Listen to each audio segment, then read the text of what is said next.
ধর্না, এটা দীর্ঘদিন ধরে চলেছে। এই ধর্নার বাইরে তৃণমূল কংগ্রেসের আর কোনো বক্তব্য নেই মানুষের সামনে।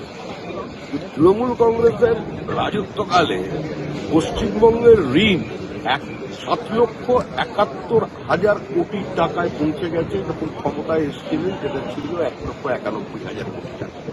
শিল্পপতিরা পশ্চিমবঙ্গ ছেড়ে চলে গেছে।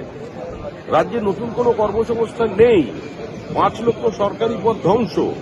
বিভিন্ন সরকারি চাকরি খোলা বাজারে আলু পটলের মতো বিক্রি হয়ে গেছে।